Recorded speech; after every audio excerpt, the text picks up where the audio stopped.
to jump right into the next section. Okay, so we're going to get into the DNA of life. The DNA of life is the thing that holds everything together. And so we're going to have Emily come up and help us understand how the DNA of life helps us in understanding the value of installing systems. Give it up for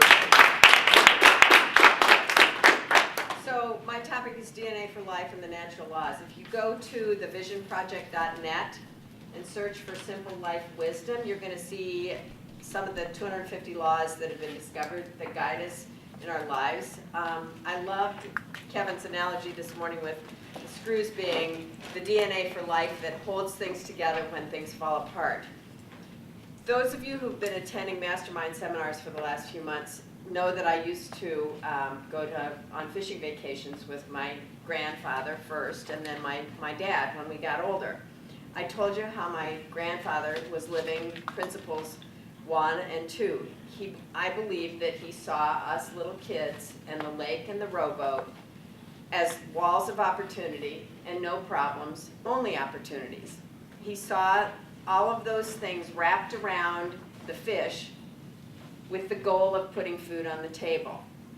I told you about years later going out in the motorboat with my dad and my brother the analytic and my sister the amiable. I talked about how their different personalities determine their fishing life, or their fishing luck.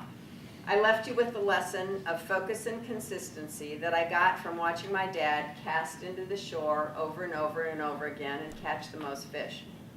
What I haven't told you is that those Minnesota fishing trips lasted for 38 years, all through high school, through college, and through the years of my marriage.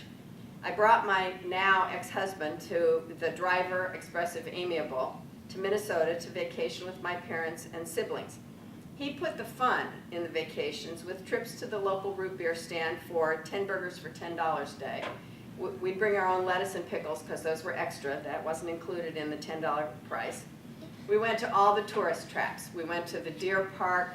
We went to the water balloon battle cages, the go-kart track, and the Christmas ornament shop. As we got older and started a family, we added the water slide and the ice cream parlor in the neighboring town that had wooden sidewalks. He saw the vacation from a different point of view and a different wall of opportunity. Those Minnesota fishing trips were an immutable constant. You see, during my marriage, we moved 10 times. Minnesota was the invariable in my son's lives. It was the place of freedom and safe boundaries. It was a place of exploration, a place where they learned to appreciate the outdoors. They became better friends with one another in Minnesota because they didn't have the distraction of television. Those Minnesota fishing trips were a place they could do, see, and think.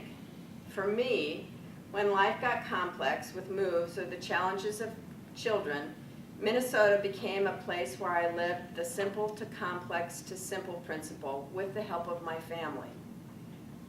In 2002, my sister the amiable and I decided that our mother and my sons needed another Minnesota fishing vacation.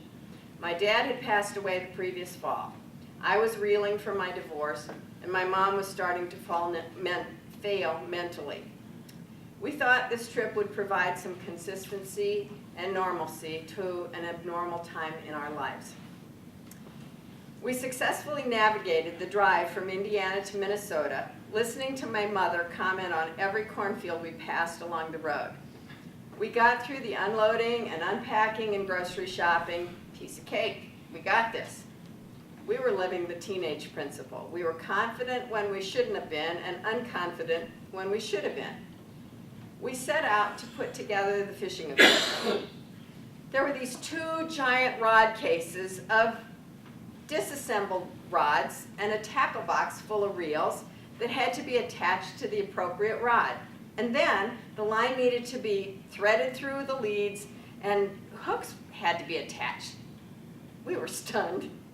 We'd never done that task before. My dad and my husband had always done that. She and I looked at each other in horror, and I, the expressive, started to cry. That's when her amiable personality kicked into overdrive, her concern and compassion for others. There were 6 people unable to carry on the fishing tradition without those rods. Her driver energy kicked in too. She just started laughing at the absurdity of the situation, and soon I was too.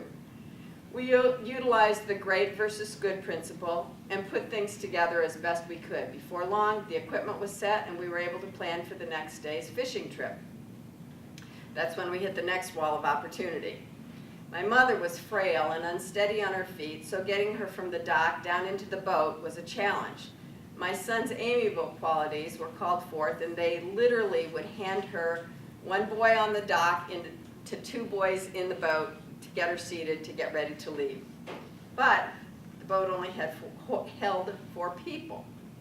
So a mastermind group was convened and the learning together principle was applied. The boys suggested we rent the camp's pontoon and use that instead of the motorboat. My youngest son took it upon himself to become the designated driver for all subsequent fishing excursions. Now we were plunged into the roller coaster mystery, where inconsistent actions produce inconsistent results.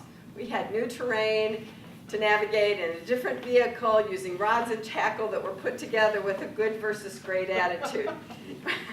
We had different personalities and capabilities on those fishing trips. We were no longer going out before dawn, casting up into the shadows for bass like we'd done with my dad and my ex.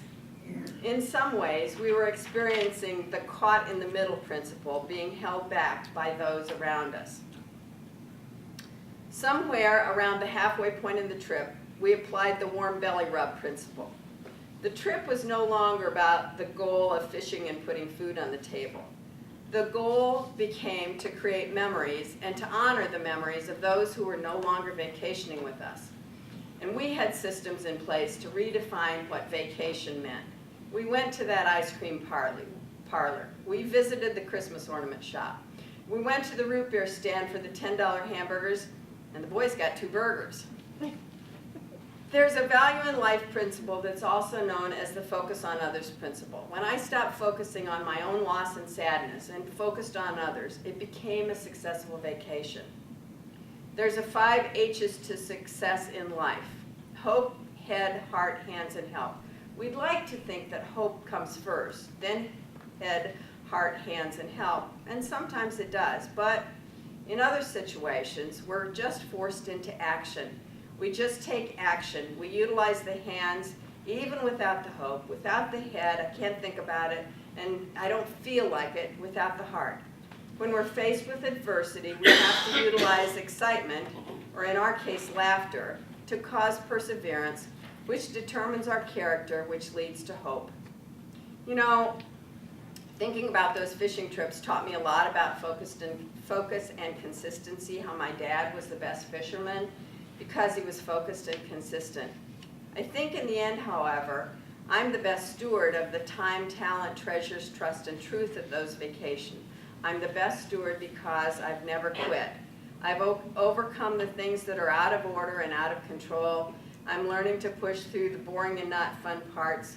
When I open myself up to the help of others, my sister's amiable qualities or Mark's driver personality, I get closer to being consistent in my efforts. But mostly I never quit.